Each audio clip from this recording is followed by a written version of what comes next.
So Nicolas. Yeah, thanks a lot for the invitation. So as I was saying, the organizers, I was not present to many talks of this seminar, but I'm catching up on YouTube now. So I think it's a wonderful possibility to have these seminars, even though we are all locked at home. So this gives me the opportunity to discuss some joint work with Alessandro Olgiati, who is doing his postdoc with me in Grenoble, and Dominique Spener, who used to be in Grenoble, is now in Concepcion in Chile. So the preprint is not on the archive yet, no, not the main preprint at least, but it should be. So I see I have already a problem. Let's move. Yeah, let's do it like that. Okay, so, I will start just with some very basic thoughts. So this is a talk which pertains to many-body quantum mechanics. So the idea is that you have n, which is a large number, which is the number of particles. They are interacting, which makes the problem complicated, and they live in the continuum. So D would be space dimension. So D is, of course, 1, 2, or 3. And of course, I will not teach you anything by telling you that this is way too complicated if you start from first principles. So we know how to write down the first principle of equations, but we cannot solve them because it would mean to solve a linear PDE. So it's linear because so it's good, but in dimension d times n, and if n is 10 to the 23, like in a gas, or in cold atom experiments, more like a few thousands, even a few thousands, it's completely out of the question to solve this explicitly, even on a computer. Sorry. Okay. So then you look for approximations, preferably well-educated ones, and the simplest one is to use a mean field approximation, which could boil down to assuming that your particles are independent and identically distributed.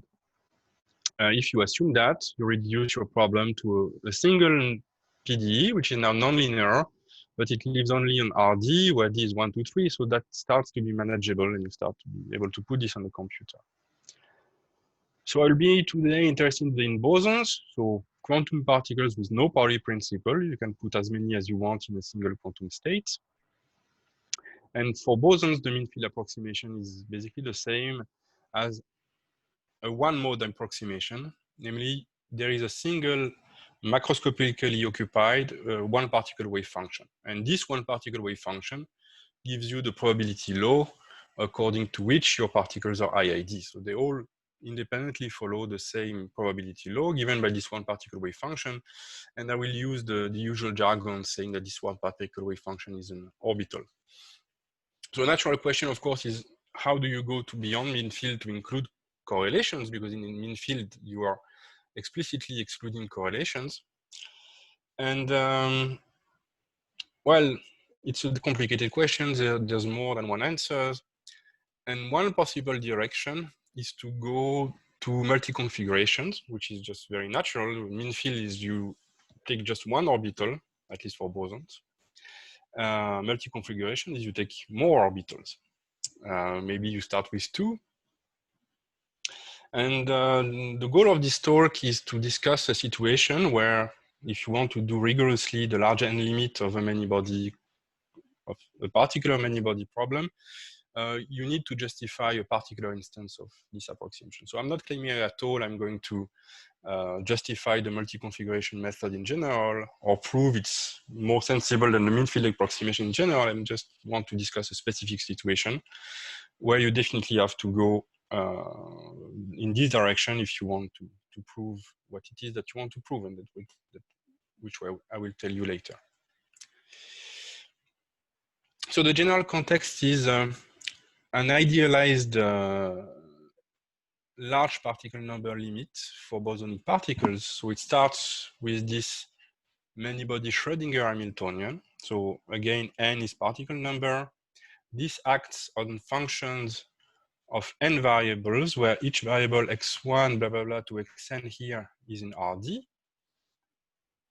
So it acts on functions, L2 complex valued functions that has to be permutation symmetric because I'm dealing with bosons. So here sigma is a permutation, and I'm saying that the value of this function does not depend on the order of the labels here. So whatever the permutation, if I switch the labels according to this permutation, I get the same answer. So the Hamiltonian is made of two parts. So when it acts on this function, there is one part which acts only on one block of coordinates at a time. So this is just single particle physics. So usual kinetic energy, Laplacian minus Laplacian, acting on variable xj, plus multiplication by an external potential v of xj. And then I have a pair interaction, so sum over pairs of coordinates of w of xi minus xj. And what I call the mean field limit is an idealized limit where you might expect the midfield approximation to be true. So I have a fixed lambda here. So think for the moment of lambda being 1. And I divide this sum by n minus 1. So n minus 1 is just to make notation easier later. What matters is that you have here a sum of n squared terms, here a sum of n terms. So if you want a well-defined limit, the most crude thing you can do, which is by no means the only thing you could do, but the crudest things you could do is just divide artificially this by n minus 1 and ask what happens when n goes to infinity. So that's what we will be doing. Lambda will be fixed. For the moment, I'm just discussing some background. Everything is fixed except n, particle number. I'm thinking of V as a trapping potential. So it goes to infinity when x goes to infinity. So effectively, it wants to keep your particles in a finite volume. And since I have n of these in a finite volume, it's a high density limit if you wish. So I think of the interaction as being repulsive, by which I mean W is positive. I also assume the Fourier transform in positive is just, this is not, I mean, improving on this condition is not what I'm making at today. So I'm making myself comfortable by having a smooth interaction potential, which is repulsive, both in the sense that W is positive and its Fourier transform is positive. Now I'm asking for the simplest question, namely, what is the lowest eigenvalue of this operator? What is the associated ground state wave function? You know it's unique in the assumptions I gave. So that's what I wrote here. So it's the infimum of this energy, which is expectation value of the Hamiltonian in a n-body wave function. Of course, it has to be bosonic. It has to satisfy this. I didn't write it down explicitly again. L2 norm is fixed, and I denote psi n, somebody which achieves this minimum. And it exists, it's unique, right? So before I go to the situation of my interest, I want to recall what is known in this limit. So this limit is sort of a, I would not say toy model, because you see the Hamiltonian is pretty much what you would like to do, to discuss, for example, cold atom physics, or any quantum system made of bosons for that matter. What is toy about this is it's a toy limit that you divide the interaction by n brutally, and it's made so that you might hope to prove that the mean field approximation is correct without sweating too much. So it's still not a trivial job, but the limit is designed to make it as easy as possible. So in this context, what is the mean field approximation? It's about you assume all your particles occupy a single energy mode U. U is just a L2 wave function of one variable, so it's in a function from RD to C. And you brutally assume that you can take an ansatz for the minimizing wave function, which looks like n copies of U multiplied. So U of x1, blah, blah, blah, times U of xn. So if you insert this in the energy, you of course get this formula here. So this is the energy of n particles in the state U. Star here means convolution. So this is a nonlinear term. It's non-local because I started with a potential with a genuine range. And so it's a nonlinear Schrödinger functional, non-local. And if W I replace it by a delta, it's the bona fide nonlinear Schrödinger energy. So this has a minimum under unit L2 norm, which I denote U mean field. And what the mean field approximation tries to to state is that indeed, to compute the energy at leading order, you can reduce to taking phi n of this form here, with u being the mean field minimizer. Now, for the purpose of what I want to discuss later, I want also to go a little bit beyond.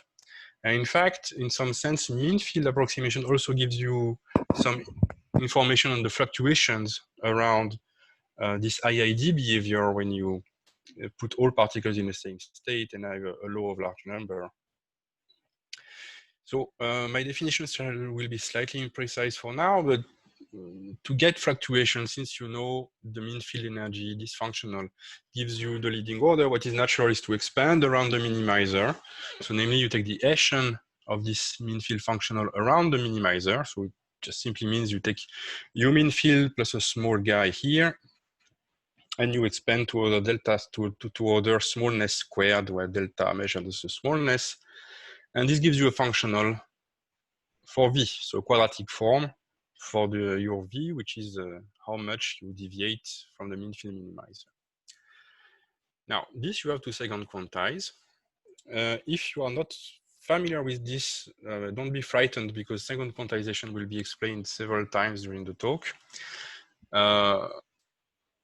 For now, what I just want to say is that here you have a functional of h of v, which looks a little bit like this one, except it's quadratic.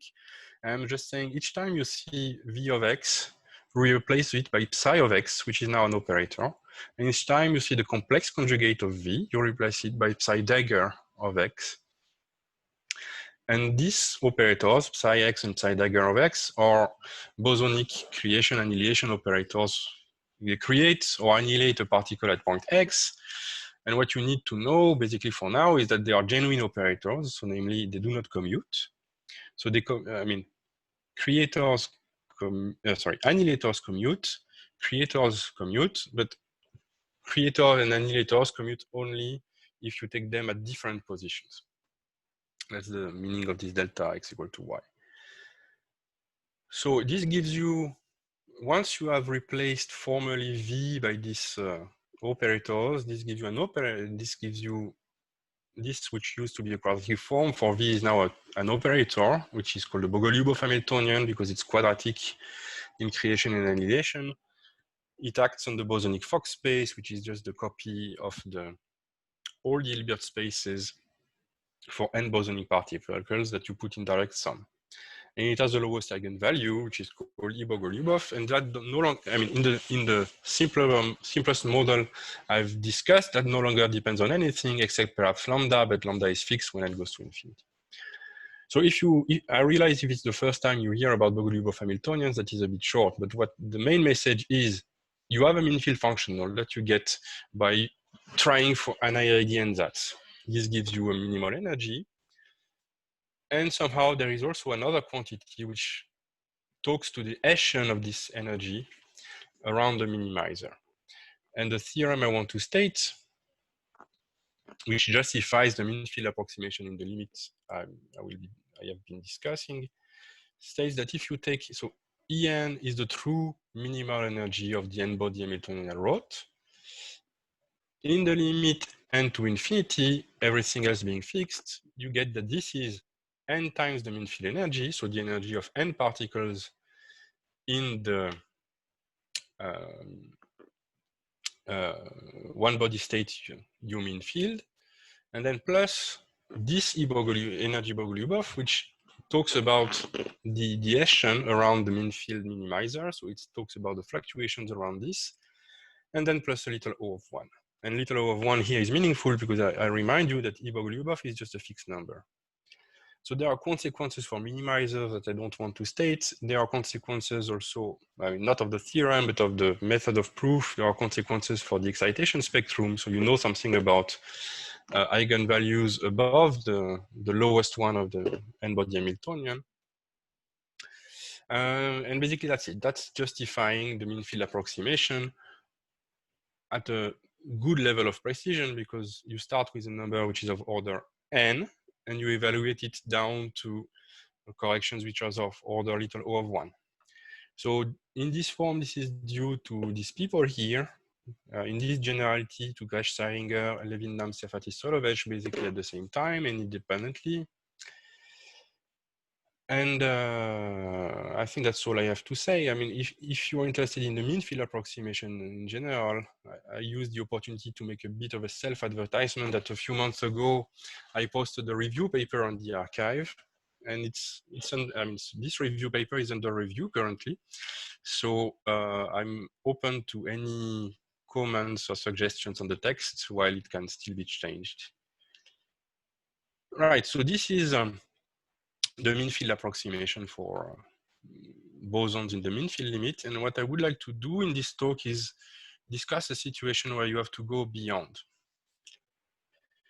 So just to remind you what we've just said, so far what we did is we started from a problem which is posed on an n-body Hilbert space, which I denote here h to the n, which is just the symmetric tensor product of n copies of a single particle Hilbert space h.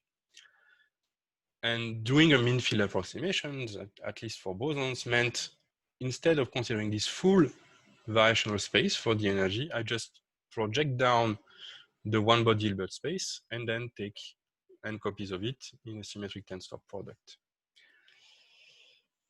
And it's natural to expect that if you, instead of restricting, now your one body Hilbert space, this Gothic H, if you restrict it to something which has higher dimension, well, strictly speaking, it's obvious that you are making a better guess by doing so, but it's not completely obvious how to prove it and how to get to a situation where this becomes relevant in a theorem. Because maybe I just go back a few slides.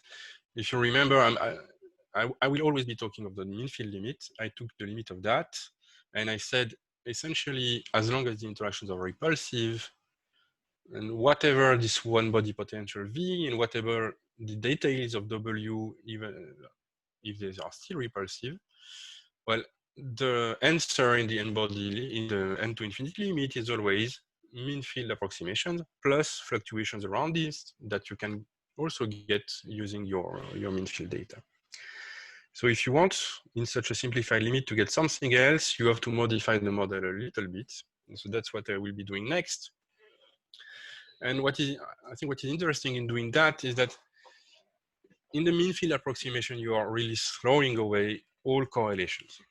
Of course, you could go to the Gross-Pitayevsky limit where you can include specific correlations, but that's not the direction I want to go into.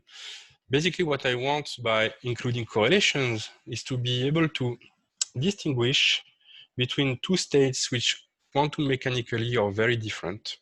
So just think of a P is rank 2. So I just want to keep two orthogonal wave functions. And then I take tensor product of n copies of that, and that's my n-body Hilbert space. And already with two modes, I can distinguish between this guy, which is just the two modes when I'm divided by √2 for normalization, then n copies of it. That looks very much like the ansatz I had before. It's just a one body wave function, and you take n copies of it. And that's a very uncorrelated state. It's a mean IID state. And it means all your particles live in both modes that you have isolated. Now, there is something which in classical mechanics would sound almost the same, is that I can, instead of all particles in both modes, I could put half of the particles in each mode. So quantum mechanically, that's very different, and that corresponds to this ansatz, where, I mean, on average, the particles distribute the same way in the two modes, but the fluctuations around this average are very different. In fact, here you have Gaussian fluctuations, central limit theorem, all you want. Here it's much more deterministic. For this guy, in fact, you have no variance. I mean, you are sure that all the particles, exactly half of the particles are in each mode. And so you do that. So here I'm assuming n is even. I just take n over 2 copies of U1 that I tensor with n over 2 copies of U2. So basically, I want to be look at a model and a limit where I can distinguish between these two. And since the previous theorem gave an evidence of this one, what I would like to have is an evidence of this one in a particular situation.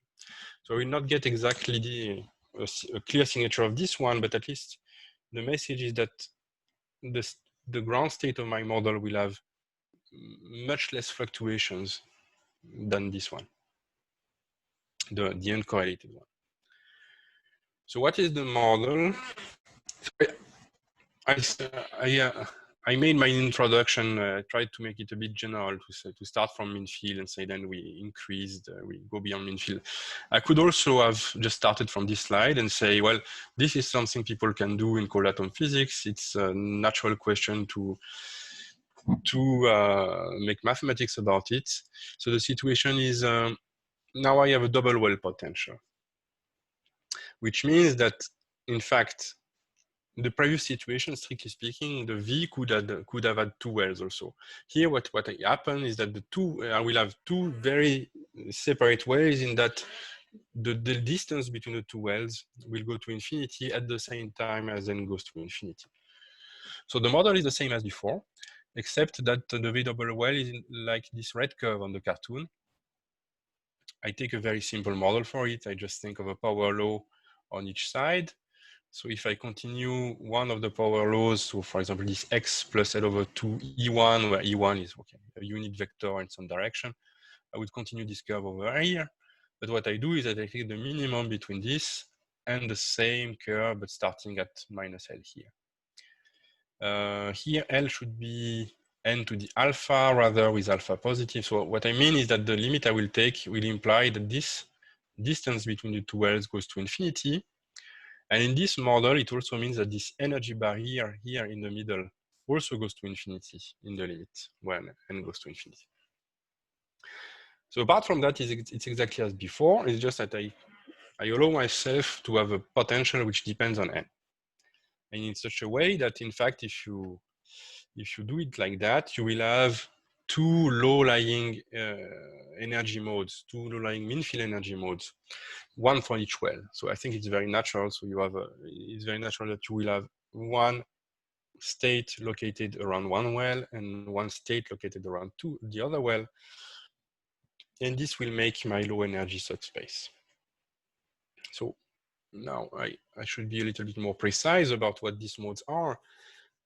So the mean field potential energy now is just the same as before, except I have this double well. And now this is no longer fixed, even if lambda is fixed, because this depends on the parameter. And I will then let this parameter go to infinity. So I have to introduce a bit of notation. There will be the mean field minimizer now will be U plus. At fixed L2 norm, I minimize this and I get U plus. It satisfies this equation with a mean field Hamiltonian. Here you see it's self-consistent as it should. So it's this is the mean field potential generated by U plus the density U plus squared through the potential W. I have an eigenvalue mu plus. The reason I call the lowest one mu plus will be clear, hopefully, at the bottom of the slide. Then I have a second eigenvalue for this H mean field, this mean field Hamiltonian. I call it mu minus, and generically I will denote higher eigenvalues by mu x.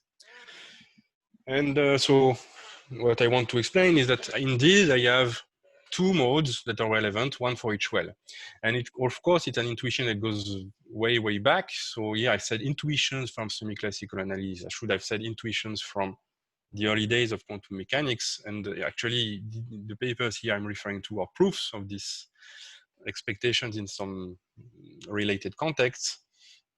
So what you expect in this regime is, you see, classically, you would have each energy level of your energy functional would be exactly degenerate because you have the choice of putting a particle either left or right. But in quantum mechanics, you have a non-zero probability that the particle can go through the energy barrier, so that it's not exactly right to say it's localized left or localized right. It could also have some amplitude around the barrier, and this creates well, a tunneling effect, and it creates a tunneling energy. And what you expect is that the eigenvalues of this mean field Hamiltonian with this double well potential here, they come in pairs.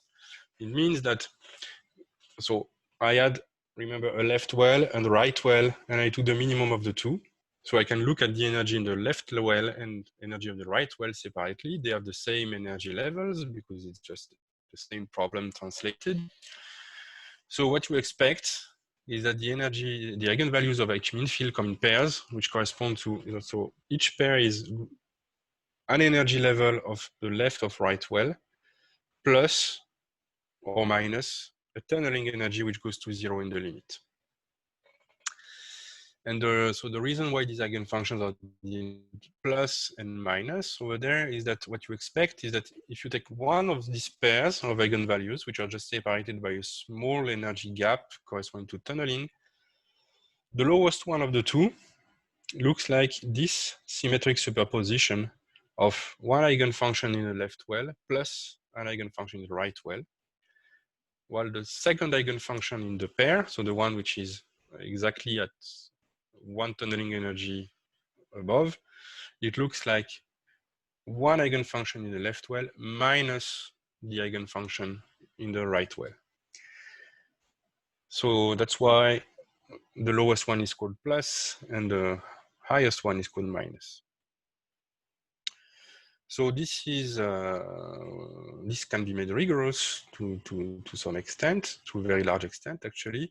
So for the actual problem that we are dealing with, it's not exactly in the literature. So we wrote it down with Alessandro Olgiati. So this is on the archive, and basically this theorem defines, gives you all you need to treat the many-body problem later. So almost all you need. So there is a tunneling energy, which will be the separation between eigenvalues. So you don't really need to know exactly what this is. If you're familiar with the topic, you will recognize that this is e to the minus semi-classical Hagman distance between the two wells, which in this case you can compute exactly. So that goes to 0 when the distance between the wells goes to infinity. And what you can prove is that, so for this statement, I'm only interested in the two lowest eigenvalues. So the ground state, well, the lowest eigenvalue of the mean field Hamiltonian and the next one. And they are different, they differ by essentially t. So you see for every epsilon strictly positive, I know that they differ by t to the 1 minus epsilon or t to the 1 plus epsilon. So essentially t. And in fact, for the rest of the talk, you can forget what t is. You can just say this is a difference between these two eigenvalues. I could have stated the next theorems in this way. What is important, what we do, is that you see there is a rate here. I mean, the difference is like t, that's optimal. What is important is that this difference between the modulus of u plus, the eigenfunction corresponding to mu plus, and the modulus of u minus, eigenfunction corresponding to mu minus, in basically all LP spaces, this difference is like t to the half. So it's not really important that you know that t is this number. What is important is that you know that this is square root of the energy difference. So, I mean, we rely on some tricks by Alpher-Justron. I mean, we adapt some well-known stuff, but the model is not exactly in the standard class that used to be considered. Right, so this defines, just one more word, this modulus of u plus almost equal modulus of u minus is, if you want, our way to establish this. Is that this guy they just differ by a choice of phase in one way. Okay, so that defines the low energy subspace. So the Hilbert space to which I try to reduce everything is the span of these two lowest energy modes of the mean field Hamiltonian, which I will write also as the span of the left mode and the right mode. And here, let's be careful. In the previous slide, u left used to be an eigenfunction of the left well.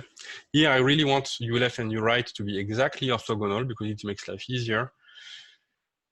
So u left is going to be, by definition, the sum of u plus plus u minus, and your right will be the difference. And modulo choosing phases right, you can prove that these guys are indeed very well localized in the left or right wells. But they are not exactly the minimizers of the left and right wells, because otherwise this will not be orthogonal and it will make statements harder.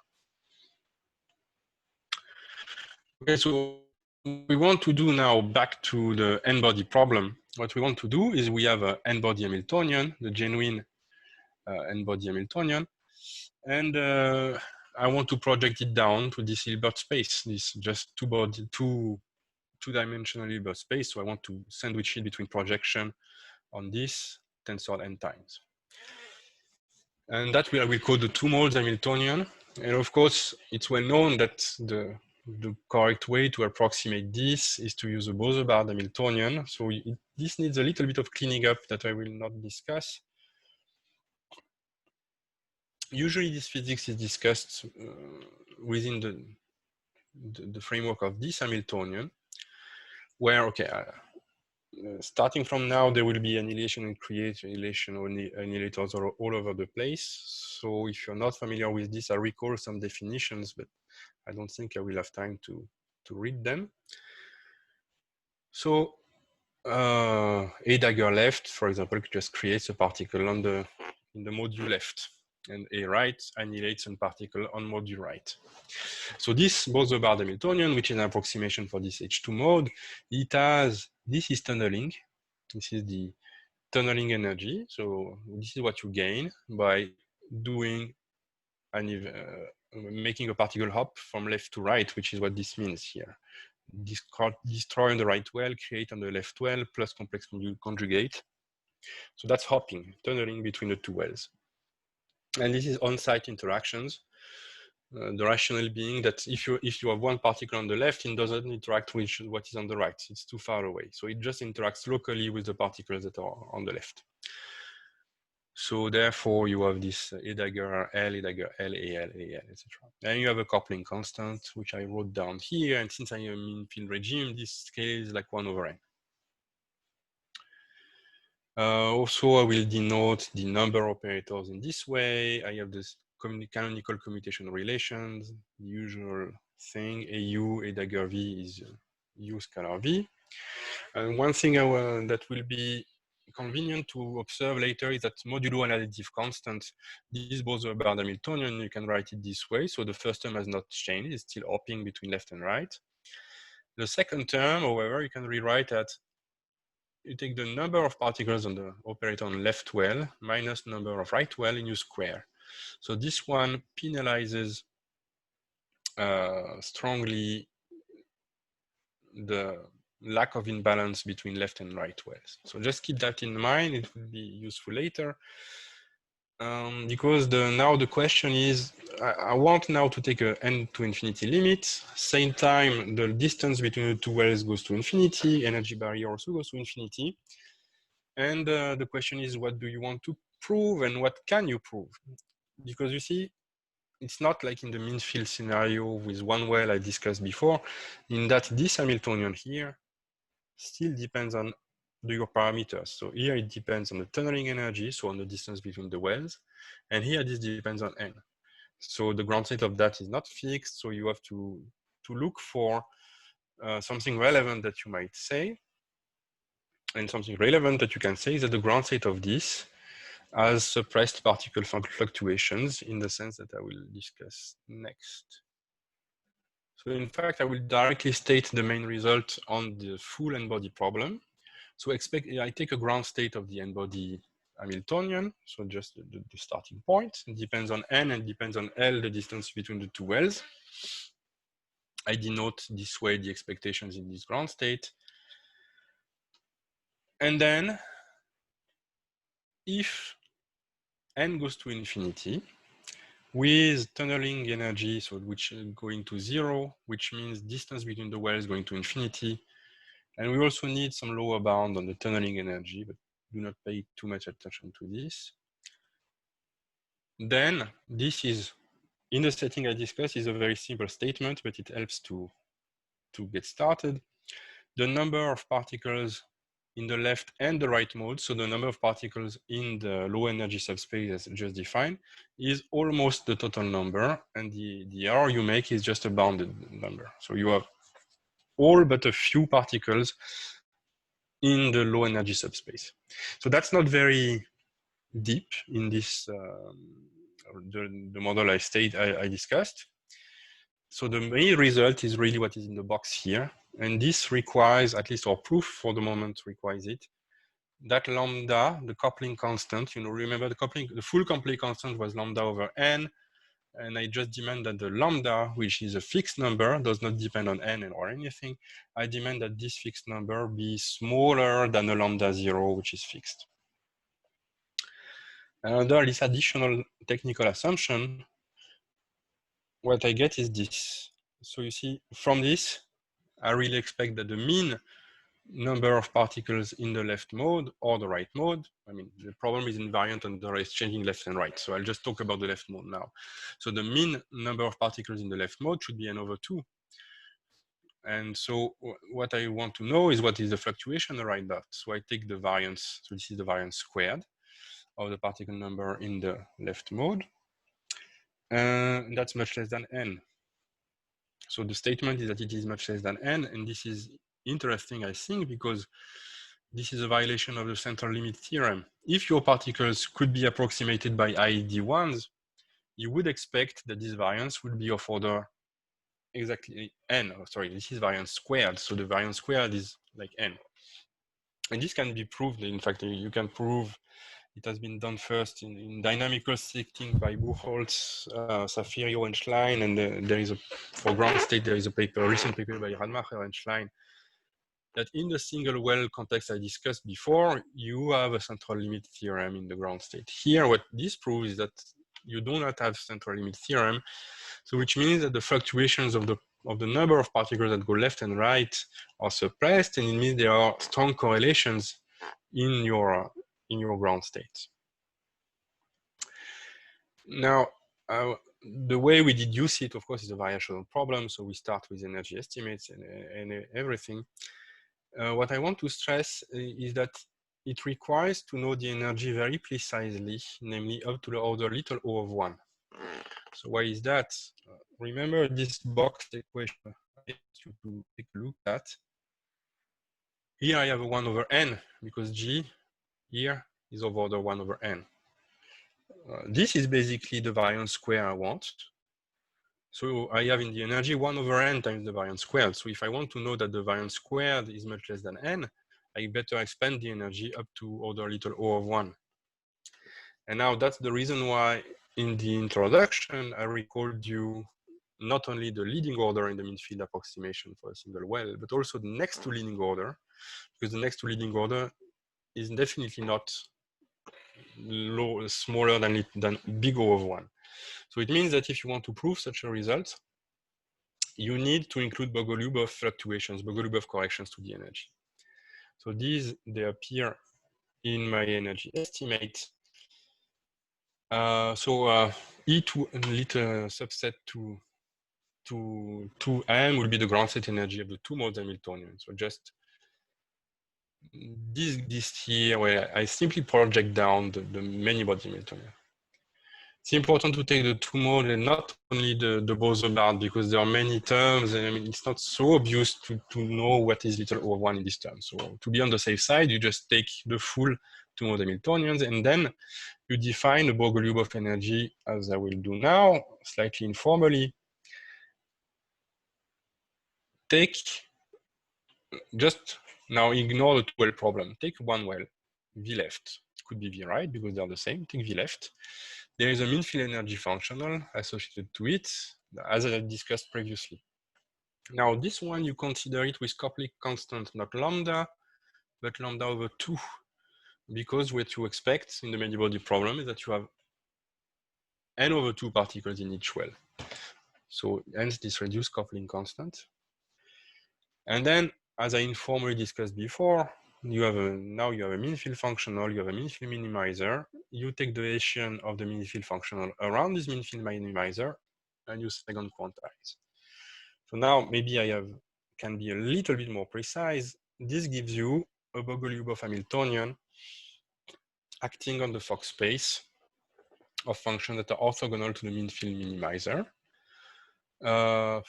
What to say? So K, Mn, or H something, an operator or subset Mn just means this number. So we sandwich K with UM and UN.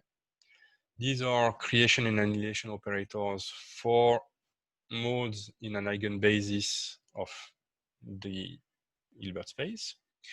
What is important is that this is an Hamiltonian which is quadratic in annihilation and creation. And it has these, you see these two guys here, non-particle preserving terms. So A dagger, A. And so there's a lot to be said about such Hamiltonians. They are exactly solvable. Perhaps if I have time, I will tell a little bit more, but this is just to give you an idea of what this Bogoliubov Hamiltonian looks like. It has the lowest eigenvalue, which I denoted E-bog of lambda over 2 for the reasons I explained. And now, under the same conditions as before, the way we proved the previous theorem was by expanding the energy this way. So the full energy is the two-mode energy, where you have restricted your Hilbert space, plus twice the Bogoliubov energy at mass 1/2. So lambda over 2 here means, roughly speaking, at mass 1/2. And the interpretation is just what happens is that at leading order, you have restriction to your low-lying energy mode. And next to leading order, you have a tail of Bogoliubov excitations on each well, but independently. So excuse me, what is lowercase m here? E to the 2m? E. Yeah, so it's the ground state energy of the two-mode Hamiltonian, right? Oh, yes. So, yes. Oh, okay, this 2m means two modes. Yes, sorry. Okay. I realize now it's confused. Oh, yes. So you see, you take the full Hamiltonian project and you do Okay, yeah. Okay, so now En is the ground state energy of the full model. And E2m is, the two mode. Okay, yeah, right. I'm sorry. Right. Well, sorry about that. I realize now that I have some... Yeah, but it's confusing. Yeah, I know. Yeah, and this will be better next time I give the talk, thanks to you. Okay, I don't have much time left, I think, but I will still try to give you now some ideas of the proof. So again, the main statement is, well, your ground state is strongly correlated. So it has, in the sense that it has much less variance for the number of particles that go in each well than you would expect from IID particles. And this you prove by saying, well, I can do a two-mode approximation, but it's important that you can also capture the next to leading order term, and that this next to, you see, this guy couples explicitly the two wells. This one, the way I described it, is just something on each well. It's just a decoration, if you want, of what goes on, particles hopping between wells, etc. So let's see. Yeah, I'll try to give you some ideas of the proof. So it starts with a priori bound, and I will be a bit impressionistic. The index perf will always indicate the particles living outside of the low-lying energy subspace, so outside of the subspace spanned by U plus and U minus. And I know that the number of such particles is bounded independently of anything, and that the number squared also, in fact, I also know a moment of their kinetic energy times the number. Perhaps I want to pause a little bit more on this. I know, I mean, in this model, it's pretty easy to well, no, not that easy actually, but it's something you can prove a priori is that these fluctuations that you try to bound, they are not worse than constant times n. But of course, what the ultimate goal is to get not here a constant, but a little O of 1. So that's all the game. So there is a concept which goes back. It's a generalization of something that you can find in this paper by Levin, Nam, Sarfati, and Solovej, which is a convenient way mathematical way of separating the low-lying mode and the excitations. So you take any n-body wave function, general one, and you expand it this way. You can always write it as a sum of particles in the left mode, particles in the right mode, tensor the rest. So this denotes a wave function which lives on the orthogonal of the two modes, left and right. And the notation here is that the index S represents the number of particles that are outside the low-lying space, and D denotes the difference between population in the left and right mode. So you can always write psi n like this, and you can write a partial isometry which, given such a wave function, splits back this function's phi sd here. You can think of this as a 2x2 array where S is on the horizontal axis and denotes the number of excitations. D is on the vertical axis and denotes the population imbalance between left and right. And technically speaking, this is a partial isometry which goes from the n-body subspace to, you take the Fock space associated with the excited modes, and you take little L2 of this. So just L2 sequences on this Fock space. So that's, I mean, there is a lot of notation that I will not discuss now. What is the ultimate goal? Is to take your full Hamiltonian, you subtract the two-mode Hamiltonian, so that's the projected Hamiltonian. You conjugate with this partial isometry, it sends you an Hamiltonian on this Hilbert space, little L2 of the orthogonal Fock space. And this you would like to prove. It looks like a Bogoliubov Hamiltonian, and it will just represent the excitations of above the low-lying subspace. And what you want to prove more precisely is that you want that it should be quadratic in the A and A dagger. So creation and annihilations operators for particles outside of the low energy subspace. But it will also, and that's a novelty, it will also imply the shift operator, which if you think of this phi SD, this map UN like, as sending you to this 2x2 array, I mean, the creation and annihilation operators just make you move horizontally, and the theta, the shift, makes you move vertically. It changes the imbalance between the populations of the left and right modes. So I'm basically running out of time. So that's the general goal. And perhaps I can at least tell you what the main new difficulty is, because it starts very standard. I mean, heuristic starts very standard, and then the justification of these heuristics is basically these papers I mentioned by Saringer, Gresh-Saringer, Levin, Namsev, Solovej, except that there are subtleties floating all around and a new aspect that I would like to discuss. So basically it means you do see number substitutions on this Hamiltonian, starting, you write the full Hamiltonian in second quantization, and you start doing C number substitutions. And if you do that, and you get to the end of it, and you take only quadratic terms, you get a Bogoliubov Hamiltonian, which looks like that. No time to explain the notation, I'm sorry. So what is the new thing? Oh, well, maybe not new thing, it's not a new finding, but it's a new difficulty in the proof is that when you do this for one well Hamiltonian, there are terms that are totally unproblematic, which are terms which are called linear, namely, you want to take only quadratic terms in A and A dagger. So you want to get rid of terms which involve creation of annihilation, just a single creation and annihilation for particles in the excited subspace. And in this case, it turns out there are quite a few of these terms that do not cancel exactly. If you do this for the usual mean field Hamiltonian, the fact that all the linear terms vanish is just a property of your one-body subspace. It's just a property of the mean field subspace.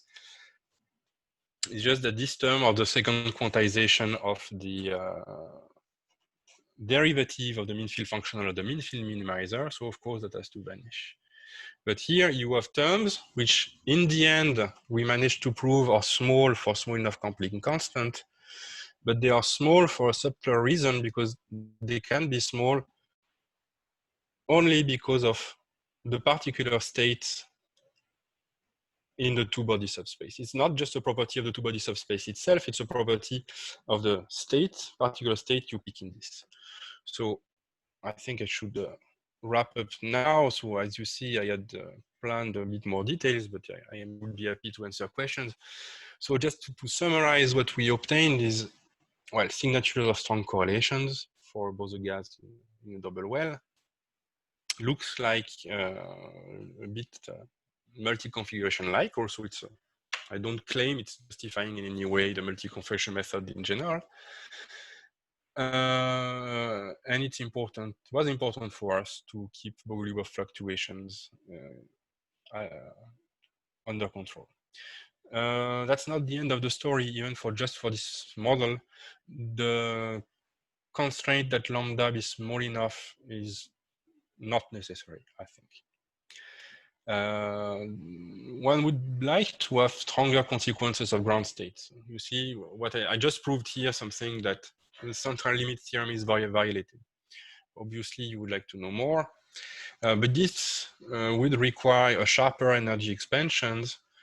And in fact, you see this little O of 1 that we managed to get the energy down to is not the end of the story, because even with crude estimates, if you look at the two-mode Hamiltonians, you can find out that there are relevant terms that tell you something about the states, which are little O of 1 themselves. So it will be desirable to go further. And this, I think, would require a better treatment of the Bogoliubov fluctuations as we did. And this is all for this ground state problem, these prospects. But of course, then there is the excitation spectrum, the dynamics, etc., which are natural open questions.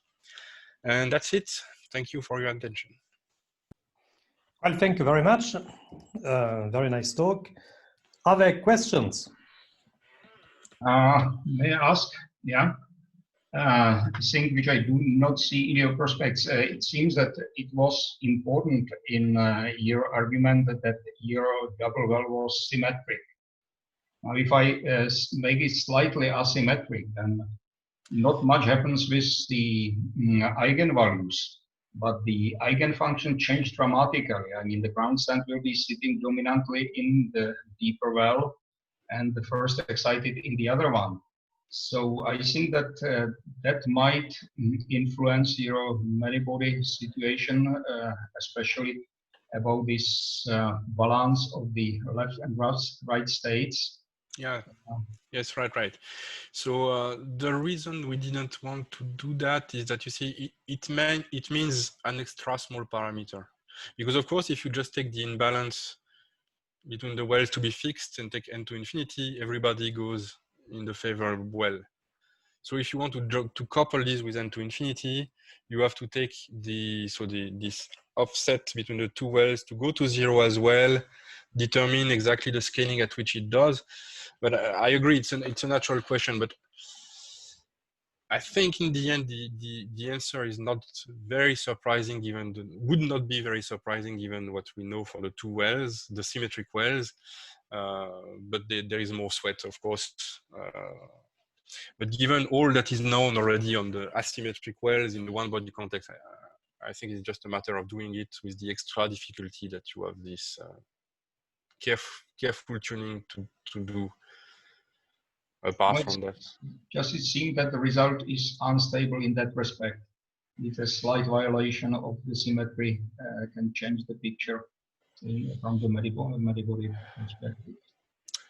Yeah, but I think, I mean, you see, it's a general thing that when you take an n to infinity limit, it's a very idealized situation.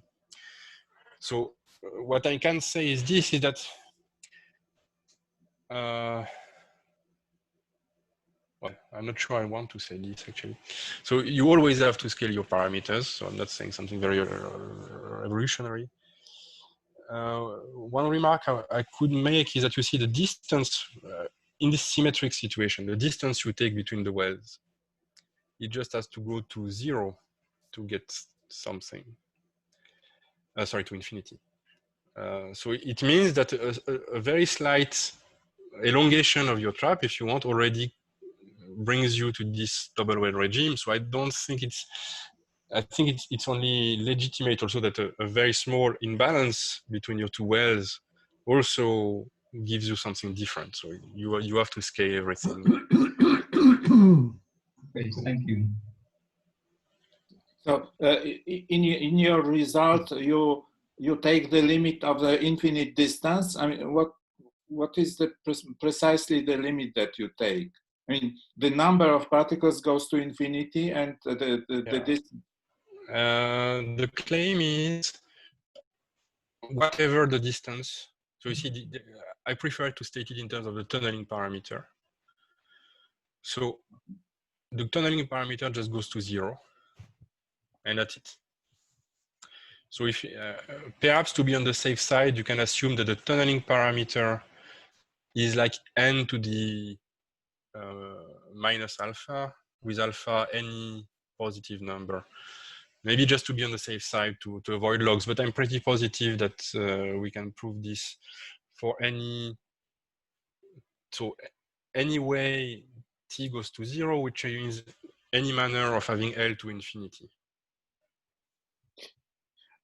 And I would also like to ask you what are the difficult parts of the proof? What are the tricks that you need to use? I understand that you need this shift parameter, which can be used to rewrite the Hamiltonian in a nice way. Is it correct? Yes. So you obviously you read the slide much faster than I did when doing the talk. So what happens? So this is what I wanted to explain. What happens is that so there are plenty of things here and there. So I wanted in the talk to focus just on the main new difficulty, which are these linear terms that do not vanish for any obvious reason. And you see, as I said, they talk to the states in the low energy subspace, because what is this? In the parenthesis, I make a particle go to the minus mode, from the minus mode to the plus mode, okay, and vice versa, complex conjugate. And I decoy this with a creation or annihilation for the excitations and the creation or annihilation for the low-lying mode. So it means it's an exchange of particles between the low mode and the excited modes, mediated by something going on in the low energy mode. And if you just write it down, do your approximations, it doesn't look like being little O of 1 at first, but it's this, the term you would like to have, times this. This, you have the square of this somewhere in the Hamiltonian, and you have also sort of the square of this because you have a quadratic Hamiltonian in the A daggers in A. So what do? Well, you try to complete a square. And the way you do this technically is by shifting the creation and annihilation operators of the excitations. But you see, if you stare for a minute at this expression, you will realize that the natural creation and annihilation operator are actually theta times or theta minus 1 times the creation and annihilation, where theta is shift. Theta is this shift. Yeah, it's this shift. Yeah, okay. So the important point is that this shift, it does not commute with this. So when you do the shift, you are touching the CCR, you're touching the commutation relations. But at the end of the day, it looks like you've done your job. So you started with this quadratic in A dagger in A plus linear. You turn it into the same expression with the shifted operators minus this term and this term. You swallow it in the two modes. A tilde. What is A tilde? A tilde are just these shifted operators. So all you need to know for now is that they satisfy the CCR approximately. Okay. And now there are general results by Gresh, Seinger, and it goes back to a paper by Lieb and Solovej in 2003, I believe, is that if you're given a quadratic expression in operators A daggers and A, which almost satisfies the CCR, you get, well, almost the Bogoliubov ground state energy. Mm-hmm. So the trick is you do this shift, you evaluate the commutators, you fed them to the machinery, this whole machinery of diagonalizing quadratic Hamiltonian that do not quite satisfy the CCR. And that's the main step of the proof. I would have liked to explain. So I don't know, maybe it's still too fast. We can talk about it at some point if you want. Thank you. Are there further questions? I have a question, if I may. Sure. So I was wondering, the phenomenon you describe in the end, is it known to physicists, this change in the correlations? Does it have some name? Is it a regime people are familiar with, or is it a parameter regime people are familiar with? Yes. So usually you see it described in the terms of this Bose-Hubbard Hamiltonian. And basically, the Bose-Hubbard Hamiltonian is used to describe the transition from the totally correlated state where all particles go in both sides, and the totally correlated state where half of them go in on each side. And so the first state is Bose-Einstein condensate, or I don't know, it depends on the context, it's superfluid, etc. The other side is the insulator, or more precisely mott insulator. So of course they have names, and I think what we are discussing, I mean, it kind of depends on the community you ask, but I think what we are discussing is what some people call the Josephson regime. Namely, where you do not quite have a Bose condensate which lives over both sides, but in that the fluctuations are reduced, but they are not, I mean, too reduced if you want. So it could be called number squeezing. I don't know if I wrote the name somewhere. Yeah, number squeezing. Yeah. So I have a related question. So. Oh, but can I go on, or you want to finish? I'm finished, so I don't know if I answered Stefan's question. Mm-hmm. Yeah, fair enough. Thank you very much. Thanks. So, as you said, we can regard this problem as two Bose-Einstein condensates which are coupled weakly. So, in this limit, where you let n both n and l go to infinity, do you think that these two Bose-Einstein condensates are totally decoupled, or do they still maintain some phase coherence? Do you have any idea what's going on? If there's no number fluctuation at all, then they are totally decoupled, and the relative phase is not well defined. Exactly, yeah. Quite right. But there still is a chance that there is some coherence and they maintain some relative phase even in this limit. So you see, these are very, I mean, the answer is going to be very rough, because I think we cannot expand the energy rigorously to the order that would be needed to discuss this. But if you just are willing to forget about theorems, then you write down a natural ansatz for your ground states. And by natural, I just mean you give yourself a variance, okay, and you take a Gaussian with this variance as a width over the distribution of the particles between the two wells. What happens is that the regime where you have where it's favorable to put the variance exactly 0 is exactly that regime that I'm excluding by this condition here. So you see, it's very, very deep within the regime of parameters we can discuss. So I expect that if the tunneling parameter is not too small, you still have some phase coherence. But just heuristically, because I don't have an exactly 0 variance, I expect that I have some phase coherence, but it's totally not clear to me what is the relation between the two. Okay, yeah, thank you. So, yeah. Very interesting. Thank you. Further questions? I have one question. Yes, sure.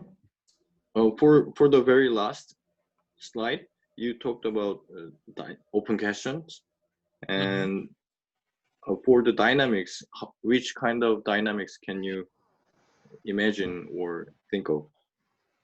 Well, the dynamic. Well, I think it's an open question to find what it is that you should prove. You see, here it's all, even for the ground state energy, if you want, it's a bit, since your limit model depends on parameters, you have to ask yourself what is the relevant, to which order should I expand, and to obtain such results, and what it is that you should prove. I think for the dynamics it's the same. So I'm not sure I have a definite mathematical formulation of what it is that you that you should prove.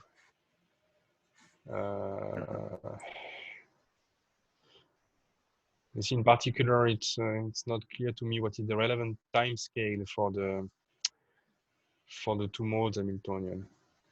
Well, I think if you sit down and start computing, you can find it, but it's I didn't compute it now, so I cannot really tell you. Yeah, I think probably you should also start from some special initial states, because otherwise I mean, if you take just a generic initial state, you will be way too high in energy, and the two mode separation will not be relevant. So yeah, the simplest answer is I don't know a clean mathematical description of a relevant problem in this direction. Okay, thank you. Other questions? If not, I suggest that everybody unmutes themselves and we can clap to thank Nicolas for his talk.